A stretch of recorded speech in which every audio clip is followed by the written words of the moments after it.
Kama ulivyouliza swali kwamba tulikuwa na operation kidogo, ilikuwa ni ya Tanzania nzima, lakini operation hiyo imeisha.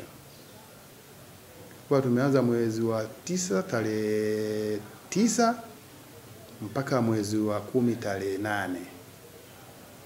Nakamata raia wa Burundi zaidi ya 2140. Raia wa Uganda 145. Raia wa Rwanda 79. Hapo nasoma takwimu sasa. Nipaita kuwa na nani?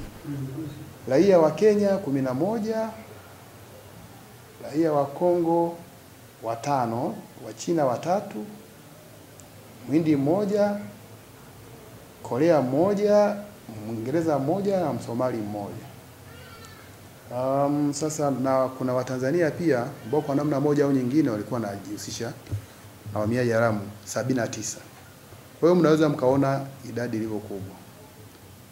Hawa walio wengi kiacha hawa Uingereza na wa China ambao wao walikuwa na vibali ambavyo vimeisha, kwa hiyo walihalalisha. Wengine wote tuliwaondoa. Kwa maana ya hao raia wa Burundi 2000 na raia wa Uganda pamoja na Rwanda wale tuwarejesha makwao. Sasa pengine kwa nini wao tunawarejesha? Naweza likawa swali jingine. Tunawarejesha kwa sababu kwenye magereza tuna magereza kuweza kuaccommodate au kubeba watu hao zaidi ya 2000. Kwa hiyo tunalazimika kuwarudisha kwa sababu magereza hatuna. Lakini pia hatuwezi kuwakaa nao kwa sababu ni gharama kuwalisha. Sababu lazima ushawakamata watafute namna ya kula na nini.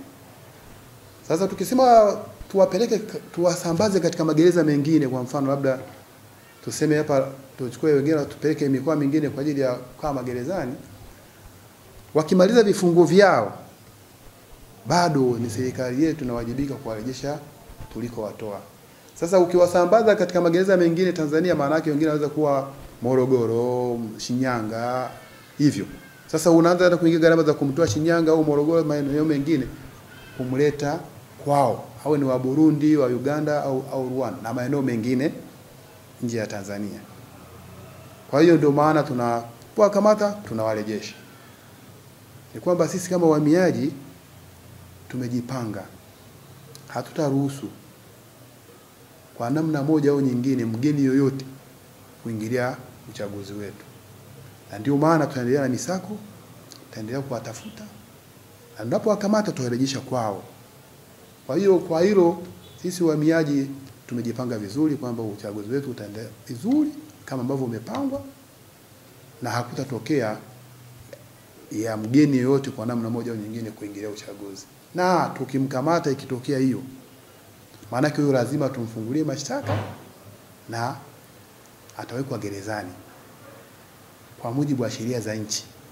Sasa sio za uhamiaji tu, itakuwa ni sheria za nchi, kwa sababu kama anakuja kufanya mtafaruku kwenye uchaguzi wetu, maana yake sasa atakuwa na nia mbaya, na hivyo zitakuwa sio sheria za uhamiaji tu, na sheria zingine za nchi zitatumika.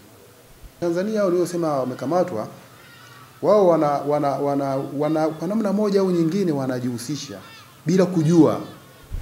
Kwa sababu nyingi na bahati nzuri na nyinyi mnakuja tunaona mara kwa mara, tunahimiza kwamba msije mkajihusisha na masuala ya uhamiaji haramu. Kwa hiyo wengine tumewapeleka mahakamani, wengine tumewaonya nikitegemea na kosa leo lifanya zaidi.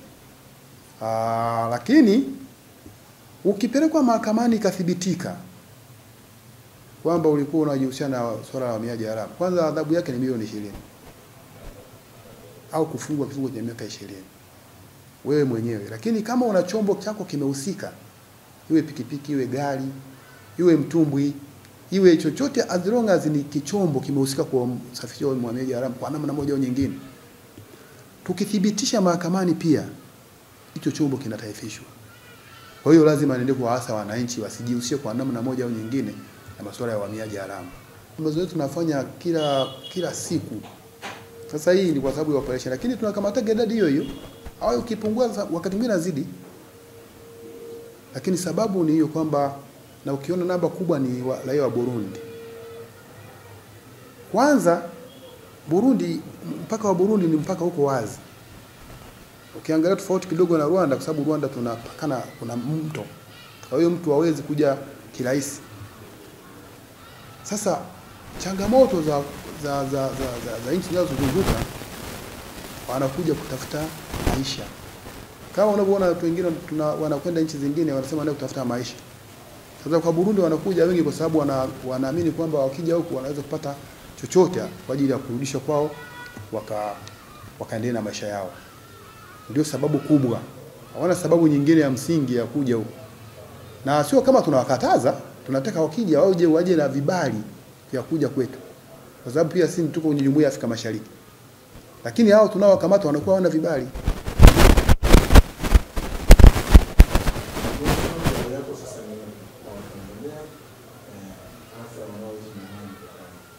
Nashukuru sana.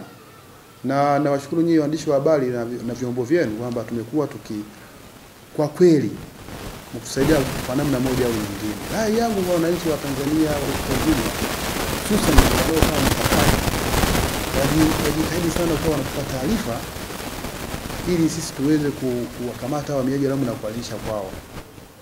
Na wasijihusishe na wahamiaji haramu kwa namna moja au nyingine kuwasaidia kuingia ndani ya nchi.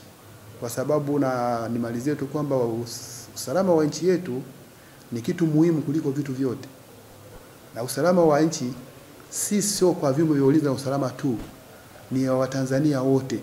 Kwa hiyo ni rai yangu kwa Watanzania wote kwa ujumla wetu, na hususan wanaokaa mipakani, wawe na ushirikiano na sisi vyombo vya habari, vyombo vya ulinzi na usalama, ili kuweka nchi yetu katika hali ya usalama zaidi.